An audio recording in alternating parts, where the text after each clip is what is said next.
Welcome to tonight's Explainer. Go ahead and settle in, take a deep breath, and just let the noise of the day fade away into the background. Imagine a quiet room, late at night, when the world outside has gone completely still. We aren't looking at heavy data or busy news tonight. Instead, we're going to explore a gentle little mystery, a puzzle of language and perception that's actually hiding right in plain sight. I've got a really simple question for you tonight, and it's perfectly suited for a quiet evening. Now, it's going to sound incredibly easy at first glance, but don't answer too quickly. Let's just let the mystery unfold. Take a look at this serene, moonlit room. You can almost feel the chill of the evening air pressing against the window pane, right? And it contrasts so perfectly with the soft, amber glow of that warm table lamp. There's a vintage chair sitting right there in the corner, just waiting for someone to sit and think. Books are scattered softly on the rug, and floating right there in the shadows of this very room is our question for tonight. A simple question for a quiet night. The answer is already waiting for us, so let's break this riddle down, piece by piece. Here's our very first clue. It has a face. I want you to actually say that out loud to yourself and really picture it. What comes to mind? Usually, when we hear the word face, our brains immediately jump to living things, right? We think of people, animals, maybe a loved one, or even just our own reflection staring back at us in a mirror. But in the world of riddles, well, language is a bit of a playful trickster. We often see faces where there really aren't any. So, what inanimate object resting quietly in that moonlit room might possess a face? Keep that thought holding right in the back of your mind.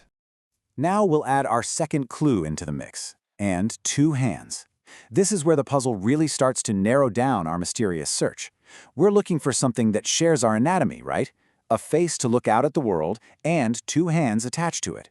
If you were just scanning the shadows of a room, your eyes might dart over to a portrait hanging on the wall, or maybe a pair of forgotten leather gloves resting on a side table. But they don't quite fit the whole picture, do they? No, we need something that has both. And here is the twist.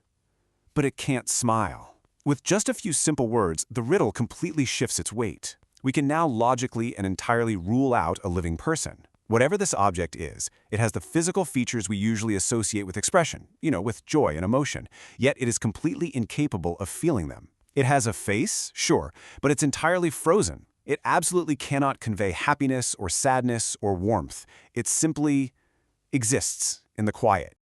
And it can't clap. This brilliantly illustrates how the final piece of the riddle forces us to think entirely outside the box. It has hands, yeah, but they are completely useless for applause, or grasping, or holding a book.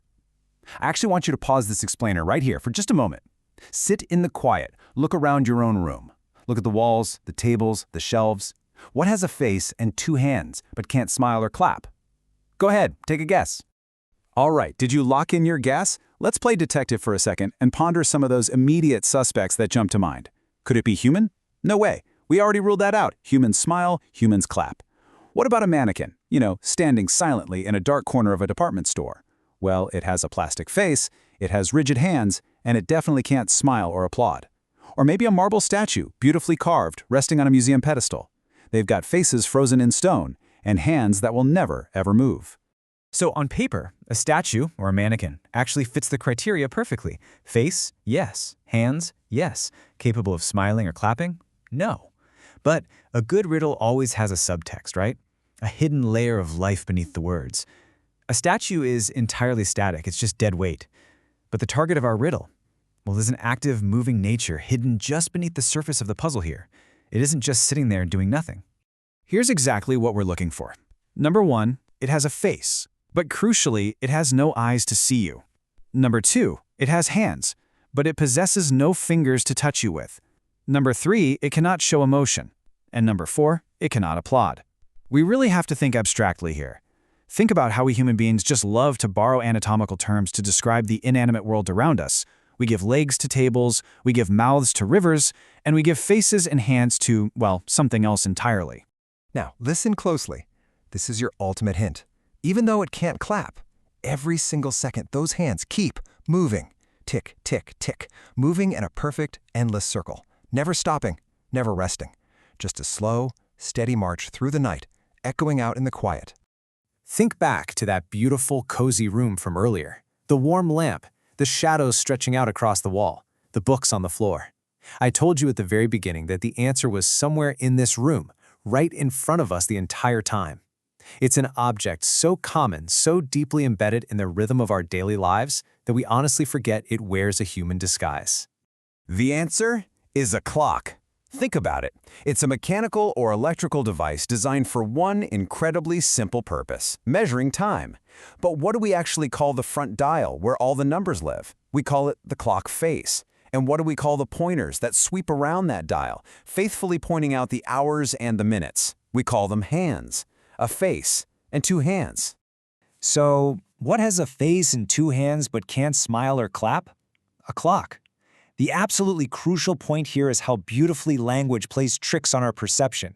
We literally take our own human traits, our faces, our hands, and we project them right onto the keeper of time. We give time a body so we can understand it, so we can watch it move. And it doesn't matter if it's a grand old grandfather clock standing heavy in a hallway, a delicate pocket watch passed down through generations, or just that vintage dial on the wall of our moonlit room. Despite having our features, it remains completely indifferent to us. It doesn't smile at our joys, and it certainly doesn't applaud our victories. It just keeps ticking. So I have to ask you, did you guess it before the final reveal? Did you catch that little trick of language before the ticking gave it all away? I really hope this quiet little mystery brought a moment of focus and calm to your day. It's a wonderful reminder that the things we see every single day still hold secrets, if we just slow down a bit and look at them from a totally different angle. So keep that cozy, lingering thought with you tonight. Stay curious. Because whether it's hidden deep in the depths of language, waiting in the shadows of a moonlit room, or just ticking quietly on your wall, there is always another riddle waiting in the dark.